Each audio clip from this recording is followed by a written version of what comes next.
નમસ્કાર દર્શક મિત્રો, નર્મદા સમાચારમાં આપનું હાર્દિક સ્વાગત છે। સૌપ્રથમ જોઈશું અત્યાર સુધીના મુખ્ય સમાચારો। ભરૂચના એસટી બસ ડેપો નજીક નિર્માણ પામેલ પંડિત દીનદયાળ ઉપાધ્યાય ભોજનાલયનું તારીખ 3 જૂને ઉદ્ઘાટન। ₹25 લાખના ખર્ચે નિર્માણ પામેલ ભોજનાલયને કેન્દ્રીય કૃષિ પ્રધાન પુરુષોત્તમ રૂપાલાના હસ્તે ખુલ્લું મુકાશે। અંકલેશ્વર જીઆઈડીસી વિસ્તારમાં એલજીના શોરૂમમાં તસ્કરો ત્રાટક્યા। એલઈડી ટીવી અને કુકર મળી ₹2.44 લાખના માલમત્તાની ચોરી। ભરૂચ શહેરના લોડવાડ પાસેની ઝૂંપડપટ્ટીના રહીશોએ ખાડાના પગલે ધારાસભ્ય દુષ્યંત પટેલને રજૂઆત કરી। 1 વર્ષથી ડ્રેનેજ લાઇન નાખવાની કામગીરી દરમિયાન ખાડો પડ્યો હતો।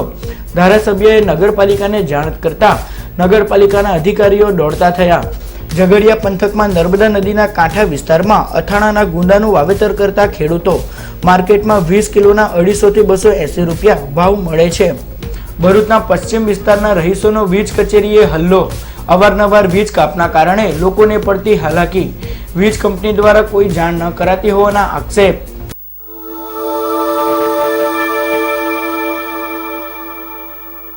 ભરૂચના એસટી ડેપો નજીક ₹25 લાખના ખર્ચે નિર્માણ પામેલ પંડિત દીનદયાળ ઉપાધ્યાય ભોજનાલયનું તારીખ 3 જૂનના રોજ કેન્દ્રીય કૃષિ પ્રધાન પુરુષોત્તમ રૂપાલાના હસ્તે ઉદ્ઘાટન કરાશે। આ ભોજનાલયમાંથી ગરીબોને માત્ર 15 રૂપિયામાં ભોજન મળી રહેશે। ભરૂચના એસટી બસ ડેપો નજીક પશુ દવાખાનાના કમ્પાઉન્ડમાં રાજ્યસભાના પૂર્વ સાંસદ ભારતસિંહ પરમારની ₹25 લાખની ગ્રાન્ટમાંથી પંડિત દીનદયાળ ઉપાધ્યાય ભોજનાલય નિર્માણ પામ્યું છે, જેનું ઉદ્ઘાટન તારીખ 3 જૂનના રોજ સવારે 11 કલાકે કેન્દ્રીય કૃષિ પ્રધાન પુરુષોત્તમ રૂપાલાના હસ્તે કરવામાં આવશે। ગરીબોને સસ્તા દરે ભોજન મળી રહે તેવા આશયથી વહીવટી તંત્ર દ્વારા ભોજનાલયનું સંચાલન નાહિયર સ્થિત સ્વામિનારાયણ ગુરુકુલ સંસ્થાને સોંપવામાં આવ્યું છે। આ ભોજનાલયમાંથી ₹15માં ભોજન આપવામાં આવશે। આ અંગેની માહિતી આપવા આજરોજ કલેક્ટર કચેરીના સભાખંડમાં પત્રકાર પરિષદ યોજાઈ હતી, જેમાં કલેક્ટર સંદીપ સાંગલે, રાજ્યસભાના પૂર્વ સાંસદ ભારતસિંહ પરમાર, ધારાસભ્યો દુષ્યંત પટેલ, અરુણસિંહ રાણા, સ્વામિનારાયણ ગુરુકુલ સંસ્થાના ડીકે સ્વામી, આગેવાન મનહર ગોહિલ તેમજ નગરપાલિકાના મુખ્ય અધિકારી સંજય સોની અને પત્રકારો ઉપસ્થિત રહ્યા હતા। દીનદયાળ ભોજનાલયનું લોકાર્પણ થવાનું છે। માન્ય પૂર્વ સાંસદ ભરતસિંહભાઈ પરમાર સાહેબના ગ્રાન્ટમાંથી 25 લાખ રૂપિયાના ખર્ચે આ ભોજનાલયનું નિર્માણ થયું છે। આ ભોજનાલય ગુજરાતમાં પોતાની રીતે એક નવતર પ્રયોગ છે, જેમાં આ ભોજનાલયના માધ્યમથી સસ્તા દરે શ્રમિકોને, દર્દીઓના સગા સંબંધીઓને, બસ સ્ટેન્ડ, રેલવે સ્ટેશન ઉપર આવતા પ્રવાસીઓને સસ્તા દરે શુદ્ધ અને સાત્વિક ભોજન મળે એનો ઉદાત્ત ભાવથી આ ભોજનાલય શરૂ થવા જઈ રહ્યું છે, અને એ માટે અમે ભરૂચ જિલ્લાના નાગરિક તરીકે ગર્વ અનુભવીએ છીએ। સમગ્ર દેશભરમાં પંડિત દીનદયાળ જન્મ શતાબ્દી વર્ષ ઉજવાઈ રહ્યું છે। યોગાનો યોગ છે કે આ જ વર્ષમાં મારી એમપી લેટ ફંડ રાજ્યસભાની ગ્રાન્ટમાંથી એક ઉદાત્ત ભાવ સાથે ભરૂચ જિલ્લામાં ડેપો અને રેલવે સ્ટેશનની વચ્ચે એક ભોજનાલય બને એવો ભાવ હતો કે જેથી ગરીબ લોકો, મધ્યમ વર્ગના લોકો સારું ભોજન એને મળે, રાહત દરે મળે, એ ભાવ સાથે આનો શુભારંભ થવાનો છે। પંડિત દીનદયાળજીનું આ જન્મ શતાબ્દી વર્ષ છે, ત્યારે એ નિમિત્તે આ ભોજનાલયનું નામ પણ પંડિત દીનદયાળ ભોજનાલય આપ્યું છે। સાથે આનું સંચાલન નાહિયર સ્વામિનારાયણ મંદિર દ્વારા, ગુરુકુળ દ્વારા થવાનું છે। ભરૂચ શહેરના લોડવાડ વિસ્તારમાં આવેલ ઝૂંપડપટ્ટી ખાતે છેલ્લા ઘણા સમયથી ડ્રેનેજ લાઇન નાખવાની કામગીરી વેળા મોટો ખાડો પડી જતા લોકો હાલાકી વેઠી રહ્યા છે। છેલ્લા ઘણા સમયથી ભરૂચ શહેરના લોડવાડ સ્થિત ઝૂંપડપટ્ટી વિસ્તારમાં લોકોની સુખાકારી માટે તંત્ર દ્વારા ડ્રેનેજ લાઇન ખોદવામાં આવી હતી। તે દરમિયાન ખોદકામ બાદ પણ પુરાણ નહીં કરાતા આ વિસ્તારમાં મસ્ત મોટો ખાડો પડી ગયો હતો, જેના પગલે આ વિસ્તારનું દૂષિત પાણી આ ખાડામાં ભરાઈ જતા મચ્છરોના ઉપદ્રવને પગલે રોગચાળો ફાટી નીકળવાની દહેશત સ્થાનિકો સેવી રહ્યા છે। આ બાબતે અનેકવાર તંત્રમાં જાણ કરવા છતાં કોઈપણ જાતના પગલાં નહીં ભરવામાં આવતા લોકો હેરાન પરેશાન થઈ ગયા હતા। ત્યારે આજરોજ ભરૂચના ધારાસભ્ય દુષ્યંત પટેલ ભાજપના વિસ્તારક યોજના અંતર્ગત આ વિસ્તારની મુલાકાત લેતા તેઓને સ્થાનિકોએ આ અંગે ઉગ્ર રજૂઆત કરી હતી। છેલ્લા ઘણા સમયથી ખાડાને પગલે હાડમારીનો સામનો કરી રહેલ સ્થાનિક રહીશોના આ પ્રશ્નનો નિરાકરણ લાવવાના આશયથી ધારાસભ્યએ નગરપાલિકાના મુખ્ય અધિકારી સહિતના અધિકારીઓને જાણ કરતા તમામ અધિકારીઓ સ્થળ પર દોડી આવી ખાડો ત્વરિત પૂરી આપવાની બાહેધરી આપી હતી. ખાડો પૂરવાની બાહેધરી મળતા વિસ્તારના લોકોએ ધારાસભ્ય દુષ્યંત પટેલનો આભાર વ્યક્ત કર્યો હતો. આ 1 વર્ષથી ખાડો ખોડ્યો છે. અહીંયા ખાડો ખોદવાના ના પાડતા હોય, ખાડો અમારે એ લોકોએ ખોડ્યો જબરજસ્તી. હવે 1 વર્ષથી કામ બંધ છે અને અમારા છોકરા પડી જાય, ગંદકી થાય છે. તો આવીને સાહેબ જોઈ ગયા છે. અમે ફરિયાદ કરી, ખાડો ખોડીને મૂક્યો છે. 2 ફેરા પાણી કાઢ્યું તો પાણીથી કેટલું ગંદુ ગંધાય છે, મચ્છરથી મરી જાય છે, કોલેરો થાય છે. અમારું એક માણસ ઝાડા ઉલટી મેં ઓફ થઈ ગયા. અમે સાહેબને બતાવ્યું તે સાહેબ આવીને જોઈ ગયા છે. આ ખાડો પૂરવાની હોય આપ્યું છે એ લોકોને, ત્યાંથી ખાડો પૂરી દો. અંકલેશ્વર જીઆઈડીસી વિસ્તારમાં આવેલ પ્રતિન ચોકડી પાસેના એલજીના શોરૂમમાં તસ્કરોએ ત્રાટકી રૂપિયા 2.44 લાખના માલમત્તાની ચોરી કરી ફરાર થઈ ગયા હતા. પોલીસ સૂત્રે માહિતી અનુસાર અંકલેશ્વરની પ્રતિન ચોકડી વિસ્તારમાં આવેલ કામેશ્વર શોપિંગ સેન્ટરમાં એલજીના શોરૂમને તસ્કરોએ નિશાન બનાવી શોરૂમના 3જા માળના રૂમના પતરાના બંધ દરવાજાનો વચ્ચેના ભાગેથી કોઈ સાધન વડે ઊંચો કરી દુકાનમાં પ્રવેશ કરી દુકાનમાં મૂકેલા 11 જેટલા એલઈડી અને 2 કુકર તેમજ 500 રૂપિયા રોકડાની ચોરી કરી ફરાર થઈ ગયા હતા. શોરૂમના સંચાલક વિપુલ પંડ્યાએ સવારે દુકાન ખોલતા ચોરી થઈ હોવાની જાણ થઈ હતી. આ અંગે વિપુલ પંડ્યાએ 11 એલઈડી ટીવી, કુકર અને 500 રૂપિયા રોકડા મળી કુલ રૂપિયા 2.44 લાખની ચોરી અંગેની ફરિયાદ નોંધાવતા શહેર પોલીસે ગુનો નોંધી તપાસ હાથ ધરી છે. ભરૂચના પશ્ચિમ વિસ્તારમાં અવારનવાર વીજ કાપના કારણે લોકોને હાલાકી પડતી હોવાથી સ્થાનિકોએ વીજ કચેરીએ હલ્લો મચાવ્યો હતો. ભરૂચના બંબાખાના, વેજલપુર સહિતના વિસ્તારમાં કેટલાય દિવસથી છાસવારે વીજળી ડૂલ થવાની સમસ્યા સર્જાઈ રહી છે. અનેક મૌખિક રજૂઆતો બાદ પણ વીજ કંપની દ્વારા કોઈ ચોક્કસ નિરાકરણ લાવવામાં નહીં આવતા બુધવારના રોજ વિફરેલા વિસ્તારના લોકોએ વીજ કચેરીએ હલ્લો મચાવ્યો હતો. તેમણે ઉપસ્થિત અધિકારીઓને ઉગ્ર રજૂઆતો કરી તેમની સમસ્યાનો નિકાલ લાવવા માટે જણાવ્યું હતું. સમસ્યાનો હલ નહીં કરાય તો આગામી દિવસોમાં ઉગ્ર દેખાવ કરવાની ચીમકી ઉચ્ચારવામાં આવી હતી. સ્થાનિકોની રજૂઆતના પગલે પોલીસ કાફલો પણ ઘટના સ્થળે દોડી આવ્યો હતો અને સમગ્ર પરિસ્થિતિ પર નજર રાખી હતી.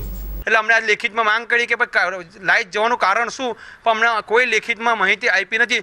જો ફરીથી આવું થશે તો અમે સ્થાનિક વેજલપુર પશ્ચિમ વિસ્તાર, મોહમ્મદપુરા અને મુસ્લિમ આગેવાનો બધા ભેગા મળી ને જીબીની કચેરીની બહાર હલ્લાબોલ કરીશું, એમના તાણા બંધી બી કરીશું ને છેલ્લે લાગશે તો એ જીબીના તમામ સાહેબોના ઘરની લાઇટ બંધ કરીશું. વેજલપુર વિસ્તાર માટે આવેલું છું. જીબી કચેરીએ કહેવા માટે કે વારંવાર જે લાઇટ જાય છે અઠવાડિયાથી બધી છોકરા લોકો ટાઈમમાં પુગાડી ગયેલા છે. અહીંયા ઉપલા અધિકારીને વાત કરતાં કોઈ યોગ્ય જવાબ મળેલ નથી અને અમે એવું કીધું કે અમે લેખિતમાં જવાબ પર કોઈ જવાબ મળ્યો નથી અને એ લોકો કોમ્યુનલ પર વાત લઈ જાય છે ને કહે છે કે પોલીસને બોલાવે છે, ધામધમકી આપે છે. પણ અમે તો પૂરતું જવાબ લેવા આવેલા છે કે લાઇટ જવાનું કારણ શું ને લાઇટ જે યોગ્ય લાઇટ જે આવે છે એ લાઇટ ક્યારે આવશે, અમને યોગ્ય જવાબ ક્યારે મળશે એના માટે અમે આવેલા છે અમારા વેજલપુર વિસ્તારમાંથી. અને જો આ અમને યોગ્ય કાર્યવાહી કે જો અમને લાઇટ નહીં મળે તો અમે ઉગ્ર આંદોલન કરીશું અને બૈરા છોકરા ધરણા પર બેસીશું.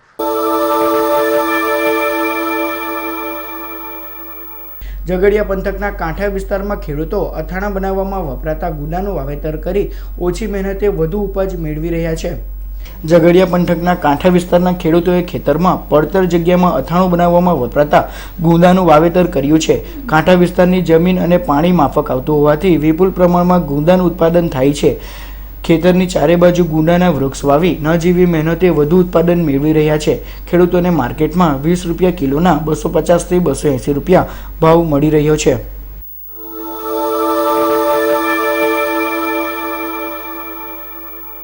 ભરૂચના નેત્રંગ પંથકમાં વાતાવરણમાં એકાએક પલટો આવ્યો હતો.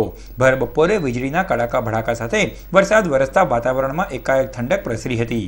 આજે બપોરે ધોમધકતા તાપમાં ભરૂચના નેત્રંગ પંથકના વાતાવરણમાં એકાએક પલટો આવ્યો.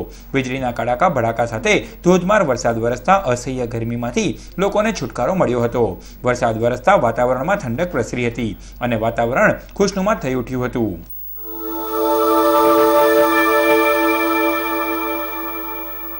ગુરુવારે બપોરે ભરૂચના વોર્ડ નંબર 8માં આવેલ સિદ્ધનાથનગર તથા મારુતિનગરને જોડતા માર્ગનું પેચવર્કની કામગીરી ચાલી રહી હતી. તે દરમિયાન રોડ પર પડેલ ગાબડામાં એક કપચી ભરેલી ટ્રક એકાએક પલટી જતા સ્થાનિકોમાં દોડધામ સાથે ભયનો માહોલ સર્જાયો હતો. બનાવ અંગેની જાણ થતાં સ્થાનિકો ઘટના સ્થળે દોડી આવ્યા હતા અને નગરપાલિકામાં જાણ કરી ટ્રકને બહાર કાઢવાની કામગીરી હાથ ધરવામાં આવી હતી. લોકો ફક્ત ભ્રષ્ટાચારમાં રાત રહે છે અને 2-4 જે નગરપાલિકાના કાઉન્સિલર છે એ કોન્ટ્રાક્ટર સાથે પાર્ટનરશિપ કરી દીધી છે, એટલે કંઈ બોલતા નથી. તમે જુઓ આખા ભરૂચના રસ્તા જુઓ, બધા રસ્તા મહિનામાં તૂટી જાય છે. હાલમાં અહીંયા વોર્ડ નંબર 8માં જે રસ્તા બન્યા છે એ લગભગ તમને કહું કે કાઉન્સિલરના મેરાપીમાં બન્યા છે, એ બધા રસ્તા 15 દિવસમાં તૂટી ગયા છે. આ વરસાદ પહેલાં જ આ પરિસ્થિતિ છે. પેચવર્ક કરવામાં આવે છે એ પહેલાં તો આ 7-8 ગાડીઓ ફસાઈ જાય છે. હવે પબ્લિકને જવાનું કેવી રીતે? આ આરવી પટેલ સાહેબને અમારે એટલી જ જાણ છે, તમે એક દિવસ અહીં આવીને રહો તો અહીંથી ગાડી લઈને જાઓ તો ખબર પડે કે શું પરિસ્થિતિ છે મારુતિનગર અને સિદ્ધાર્થનગરની. આ ગાડી ઉલટી થઈ, હવે ગાડી પલટી ખાઈ ગઈ, એની જગ્યા પર તમે આ દિવાલ તૂટી ગઈ હોત, કોઈ બાળક રમતું હોય એને વાગી ગયું હોત, તો એની જવાબદારી કોણ લેશે?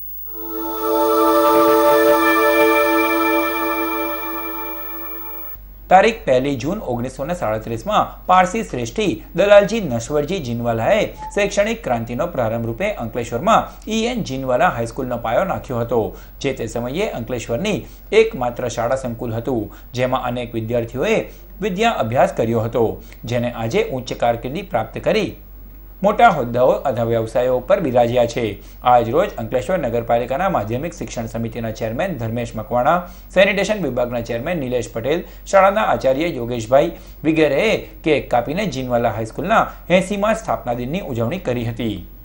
EN જીનવાલા હાઈસ્કૂલના 80 વર્ષ પૂરા થઈને 81માં મંગલ પ્રવેશમાં પ્રવેશી રહ્યા છે, ત્યારે અમારી EN જીનવાલા હાઈસ્કૂલને દલાજી નસરવાનજી જીનવાલા એનો 1937માં એમની સ્થાપના કરી હતી. અને ત્યારથી લઈને આજ સુધી સ્કૂલના અલગ અલગ વિવિધ ક્ષેત્રમાં અહીંયાથી ભણીને જે બાળકો બહાર ગયા છે તેમને દેશ દુનિયામાં પણ સ્કૂલની સારાનું નામ રોશન કર્યું છે. ભરૂચની MAT સ્કૂલમાં નવા શૈક્ષણિક વર્ષના પ્રારંભ પૂર્વે ટીચર્સ ટ્રેનિંગમાં ડોક્ટર ભાવિન ચૌહાણે ઇફેક્ટિવ ક્લાસરૂમ કોમ્યુનિકેશન વિષય પર ટ્રેનિંગ આપી. શૈક્ષણિક વર્ષ 2017-18ના પ્રારંભ પૂર્વે દહેજ બાયપાસ રોડ સ્થિત MAT સ્કૂલના શિક્ષણગણના 2 દિવસીય ટીચર્સ ટ્રેનિંગ સેમિનારમાં વડોદરાના MS યુનિવર્સિટીના સેન્ટર ફોર એડવાન્સ સ્ટડીઝ કેસના આસિસ્ટન્ટ લેક્ચરર ડોક્ટર ભાવિન ચૌહાણે ઇફેક્ટિવ ક્લાસરૂમ કોમ્યુનિકેશન વિષય પર 90 મિનિટ સુધી ટ્રેનિંગ આપી હતી. આચાર્ય પ્રકાશ મહેતા અને ચેનલ નર્મદાના ડિરેક્ટર ઋષિ દવે ટ્રેનિંગ પ્રોગ્રામમાં હાજર રહ્યા હતા. પ્રસ્તુત છે તાલીમ કાર્યક્રમના કેટલાક અંશો. And today also we are going to talk about that only, that how this body language works and how it really affect the teaching that we are doing. Unknowingly we are sending such signals that students are getting, and that is why learning hampers. Unknowingly they are not knowing that what they are doing with the sari or that pen or the book that in hand, because they are so much involved in teaching. That is number one. And sometimes they are careless also, and that is why things are not working properly. Many teachers wondered that they have done very hard work in the classroom and still the result is not there. One of the reason can be non-verbal communication also. Their body language are shooting such signals which are really obstructing the learning. અંકલેશ્વરના પંચાયતી બજાર વિસ્તારમાં હેરાનગતિ કરાતી હોવાની રાવ સાથે જિલ્લા police વડાને રજૂઆત કરાઈ. આજ રોજ અંકલેશ્વરના પંચાયતી બજારની જૂની પોલીસ ચોકી પાસે રહેતી કાજલબેન બાલાભાઈ વસાવાએ જિલ્લા પોલીસ વડાની કચેરીએ રજૂઆત કરી હતી, જેમાં જણાવ્યા અનુસાર પંચાયતી બજાર સ્થિત રત્નેશ્વર મહાદેવ મંદિર પાસેના ચિરાગ વિનોદભાઈ આર્ય અને તેઓના પરિવાર આગળના ઝઘડાની રેસ રાખી અવારનવાર હેરાનગતિ કરતા હોવાના આક્ષેપ કરવામાં આવ્યા હતા. આ બાબતે પોલીસ તંત્ર આ ઇસમો સામે યોગ્ય કાર્યવાહી કરે તેવી માંગ કરવામાં આવી હતી. હું અંકલેશ્વરથી આવું છું. અમારે 2 મહિના આગળ ઝઘડો થયો હતો મંજુબેનના છોકરા જોડે, ચિરાગભાઈ વિનોદભાઈ આર્યની જોડે. એને અડાવટ રાખીને અમને 3 મહિનાથી અમને બહુ હેરાન કરી રહેલા છે. અંકલેશ્વરની પોલીસ સ્ટેશનમાં અમે જઈએ છીએ પણ અમને કોઈ કાર્યવાહી ત્યાંથી થતી નથી. એટલે અમે આજે DSP ઓફિસે અમારી રજૂઆત લઈને આવ્યા છે. હવે અહીંથી અમે એવી આશાએ આવ્યા છે કે અહીંથી અમારું કંઈ કામ થાય કે આગળ કંઈ એમના વિશે કડક પગલાં ભરે, એ હિસાબે અમે અહીંયા આવ્યા છે. ભારતીય જીવન વીમા નિગમના અધિકારી નિવૃત્ત થતા તેઓનો વિદાય સમારોહ યોજાયો. ભરૂચ જીવન વીમા નિગમની કચેરી ખાતે ભારતીય જીવન વીમા નિગમ ભરૂચના વિકાસ અધિકારી એચ.એ. ખુમાણ વય મર્યાદાના પગલે નિવૃત્ત થતા તેઓનો વિદાય સમારોહ યોજાયો, જેમાં સ્ટાફના અધિકારીઓ અને કર્મચારીઓએ ઉપસ્થિત રહી વિદાય લઈ રહેલ અધિકારીને નિવૃત્તિ કાળનું જીવન તંદુરસ્ત અને શુભમય નીવડે તેવી શુભેચ્છા પાઠવી હતી. સદર કાર્યક્રમમાં બ્રાન્ચના મેનેજર રાજુભાઈ વસાવા અને જીવન વીમા નિગમના અધિકારીઓ તેમજ કર્મચારીઓ ઉપસ્થિત રહ્યા હતા. ભરૂચના લેબર કમિશનરની વડોદરા ખાતે બદલી થતાં તેઓનો વિદાય સમારોહ યોજાયો. ભરૂચ શહેરના ભોલા વિસ્તાર સ્થિત સર્કિટ હાઉસ ખાતે ભરૂચના લેબર કમિશનર ગિરીશભાઈ જાનીની વડોદરામાં બદલી થતાં તેઓનો વિદાય સમારોહ યોજાયો, જેમાં મુખ્ય મહેમાન તરીકે જિલ્લા કલેક્ટર સંદીપ સાંગલે વિશેષ ઉપસ્થિત રહ્યા હતા, જેઓએ ગિરીશ જાનીને શુભેચ્છા પાઠવી હતી. આ પ્રસંગે નેત્રંગના મામલતદાર ખોડાભાઈ કોડી, અંકલેશ્વર IMAના સેક્રેટરી મહેશ પટેલ અને અંકલેશ્વર ઉદ્યોગ મંડળના સેક્રેટરી મહેશ પટેલ તેમજ આમંત્રિતો ઉપસ્થિત રહ્યા હતા. ત્યારે બદલી કરતી નિવૃત્તિ આ ચક્રમાંથી પસાર થતા હોય છે. આજે આપણામાંથી જાની સાહેબ વિદાય લઈને વડોદરા જઈ રહ્યા છે. હું દિલથી એમને શુભકામનાઓ પાઠવું છું. નર્મદા જિલ્લામાં વન વિભાગમાં ફરજ બજાવતા વિવિધ કર્મચારીઓએ પડતર પ્રશ્નોને લઈ હડતાલનું શસ્ત્ર ઉગામ્યું છે. નર્મદા જિલ્લા વન વિભાગના રોજિંદા કર્મચારી તરીકે કાર્યરત કર્મચારીઓએ પોતાના ઉપરી અધિકારીઓ દ્વારા તેમને સરકારી નિયમ મુજબ વેતન ન અપાતો હોવાના આક્ષેપ સાથે ગત તારીખ 19મી મેના રોજ રાજપીપળામાં પ્રતિક ધરણા કર્યા હતા. બાદ વિશાળ રેલી સ્વરૂપે નર્મદા કલેક્ટરને આવેદનપત્ર આપી પોતાની સાથે થતા અન્યાયની રજૂઆત કરી હતી અને જો આગામી 1 જૂન સુધીમાં પોતાની માંગણીઓ પૂર્ણ નહીં થાય તો હડતાલ પર ઉતરવાની ચીમકી ઉચ્ચારી હતી. તે મુજબ આ કર્મીઓ નર્મદા વન વિભાગની રાજપીપળા સ્થિત મુખ્ય કચેરી પાસે હડતાલ પર ઉતર્યા છે. આ હડતાલના પગલે વન વિભાગની કામગીરી પર અસર પડી રહી છે. સાથે જો પોતાના પ્રશ્નોનો નિકાલ નહીં આવે તો વનકર્મીઓએ આંદોલનની ચીમકી ઉચ્ચારી છે. છેલ્લા 3 માસથી પગાર પણ ચૂકવવામાં આવતો નહીં, તો આવી કપરી હાલતમાં રોજમદારો કઈ સ્થિતિમાં જીવે છે અને હાલમાં સ્કૂલોની છોકરાઓને ભણવાની પરિસ્થિતિ અઘરી પડી ગઈ છે અને અમારી માંગણીઓ મુખ્ય છે. બીજા જિલ્લાઓની અંદર પગાર વ્યવસ્થિત થતો હોય, પગાર બિલથી પગાર થતો હોય અને સુપ્રીમ કોર્ટના ચુકાદા મુજબ જો અમલ થતો હોય તો નર્મદા જિલ્લામાં કેમ અમલ ના થાય? જો અમારી માંગણીઓ સ્વીકારવામાં નહીં આવે તો ઉગ્ર આંદોલન કરવામાં આવશે, જેની અમે નર્મદા જિલ્લા તમામ રોજમદારો વતી ખાતરી આપીએ છીએ. મેલેરિયા મુક્ત ગુજરાત 2022 અભિયાન અંતર્ગત ભરૂચ કલેક્ટર કચેરી ખાતે અધિક કલેક્ટરને અધ્યક્ષસ્થાને બેઠક યોજાઈ.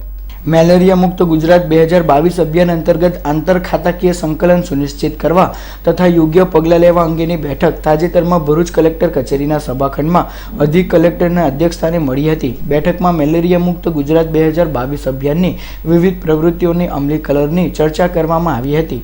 આ બેઠકમાં તમામ સરકારી સંસ્થાઓ તેમજ ભરૂચ, દહેજ તથા અંકલેશ્વર ઔદ્યોગિક સંસ્થાઓના કેમ્પસ ઉપરાંત શૈક્ષણિક સંસ્થાઓ તથા હોસ્ટેલ કમ્પાઉન્ડમાં પુરાનાશક કામગીરી કરી મચ્છર મુક્ત રાખવાના પગલાં લેવા ચર્ચા વિચારણા કરવામાં આવી હતી. બાંધકામના સ્થળોએ પુરાનાશક કામગીરી અંગે જરૂરી માર્ગદર્શન આપવામાં આવ્યું હતું તથા મેલેરિયા ક્લિનિક ચાલુ કરવા જિલ્લા મેલેરિયા અધિકારીને સૂચના આપવામાં આવી હતી.